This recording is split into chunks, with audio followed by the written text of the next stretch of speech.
Many thanks for choosing us. The Bank of Ghana says it is unable to confirm if the first consignment of oil received under the gold for oil deal was paid for in cash and not gold. Some reports in the media claims the first tranche of oil was paid for with cash, but answering questions from Ningo Prampram MP Sam George at the Public Accounts Committee, Dr. Maxwell Opoku-Afari explained the BoG is more involved in purchasing of gold instead.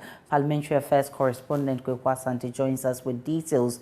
Kweku, there was a question about the currency that the gold was being bought in. What was the central bank's response?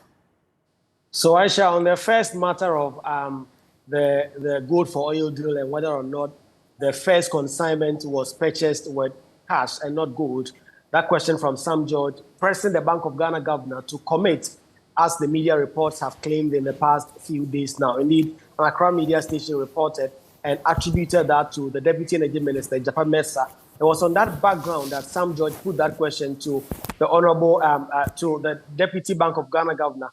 And his response is that as of now, he is unable to confirm because the way the Bank of Ghana works and the kind of deals they've been doing as respect to this Bank of Ghana oil deal, they are unable to provide answers in terms of whether or not the government used physical cash to buy that gold or they use gold, because as it relates to the Bank of Ghana, what they have been doing so far is to be buying the gold.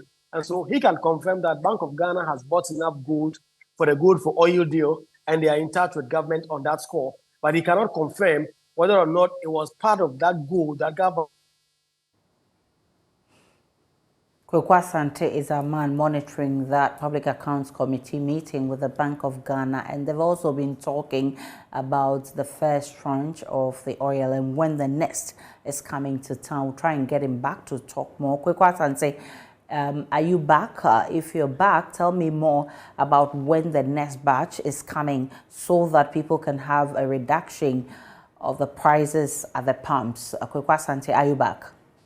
So, Aisha, there's no confirmation yet in terms of when the next consignment will hit Ghana's shores, the good for oil deal. Already, people have raised concerns that despite the first tranche coming in, fuel prices have not gone down. Only Wednesday, fuel prices have gone up, both diesel and petrol, to about 15 Ghana cedis. And so there are those concerns, and members of the Public Accounts Committee have been seeking to find out when exactly the next consignment will be hitting the shores of Ghana. Again, the Bank of Ghana has not been able to provide those details. It appears the Energy Ministry, which is spearheading this project under the Office of the Vice President, may be able to do so in terms of providing that information. But as of now, consumers will have to do with the 15 cedis increment, and they have to deal with that for some time before the next consignment reach. Already, government functionaries have put out a message that since the first consignment arrived in the country, there have been some reduction in the fuel prices at some specific OMCs, although not so much details have been given as to that. So as of now, there is no confirmation as to when exactly the next consignment under the gold for oil deal will be coming. But the Bank of Ghana also says, one, they cannot confirm when next, whether or not government used cash to buy or whether they use gold, and also that they've been defending their ability to raise enough gold to be able to undertake this project. Kweku Asante is our correspondent in Parliament. Definitely, this is something we're following up, and we'll bring you more on that. There's something.